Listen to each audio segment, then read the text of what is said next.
আসসালামু আলাইকুম রহমতুল্লাহি বারাকাতু। আজকে ৩রা আগস্ট 2025।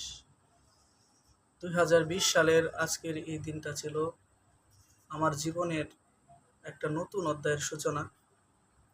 সকালবেলায় দিনটা ছিল খুবই মেঘাচ্ছন্ন, একবারে মুষলধারে বৃষ্টি হচ্ছিল, যেন প্রকৃতিটা আমার সাথে সাড়া দিচ্ছিল না। কিন্তু বৃষ্টি পেরিয়ে প্রায় 10টার দিকে প্রচণ্ড রোদ, একবারে ভয়ঙ্কর রোদ ছিল। সেদিন হয়তো যদি আমি বরযাত্রী হতাম তাহলে পালিয়ে যেতাম, কিন্তু আমি নিজেই সেদিন বর ছিলাম। আমার এক ফুফাতো ভাই, মানে এত পরিমাণ গরম ছিল, গরমে ঘামতে ঘামতে গেঞ্জি সহ অনেক ভিজে গেছিল, দেখে আমারই ভয়ঙ্কর লাগছিল। যাই হোক, অনেক স্মৃতি অনেক কিছুই আছে, সব কিছু আজকে একটু একটু মনে হচ্ছে, কিন্তু সব কিছু তো বলা এভাবে সম্ভব না। তবুও বলতে চাই, আমার জীবন থেকে আজকে 5টা বছর অতিক্রম হলো বিবাহিত জীবনের, কিন্তু যেন মনে হচ্ছে আজকে নতুন, একবারে নতুন, এখনো পর্যন্ত একবারে নতুনের মতোই আর কি। আলহামদুলিল্লাহ, অনেক ভালো আছি, শুকরিয়া আল্লাহর দরবারে। আজকে 6 বছরে পদার্পণ করলাম। তবে আমি আমার জীবনের এই ছোট্ট একটা জার্নিতে যে অভিজ্ঞতাটা অর্জন করলাম সেটা হচ্ছে, ভালো থাকার সবচেয়ে বড় কৌশল হচ্ছে আপনার কখনো তৃতীয় পক্ষকে কোনো কিছু শেয়ার করা যাবে না।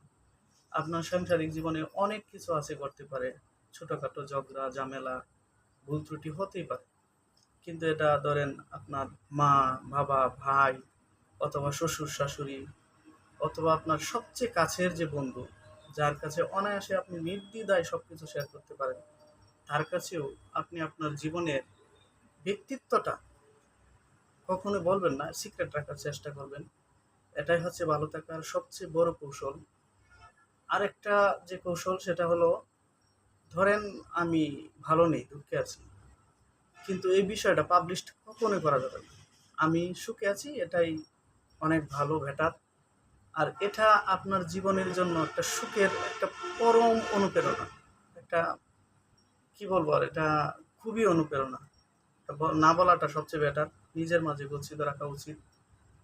যাই হোক, আজকে 6 বছরে পদার্পণ করলাম বিবাহিত জীবনে। সবাই আমার জন্য দোয়া করবেন, এভাবেই যেন স্বপ্নের মতো কেটে যায় আমার বাকিটা জীবন।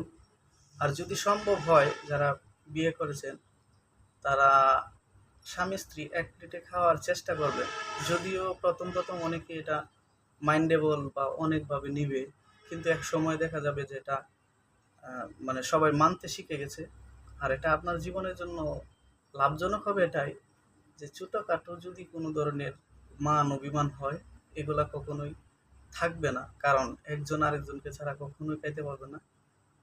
এটা আমার জীবনের একটা ছোট্ট অভিজ্ঞতা। যাই হোক, সবাই আমার জন্য দোয়া করবেন, সবাই ভালো থাকবেন, আর সবার জন্য শুভকামনা। আল্লাহ হাফেজ।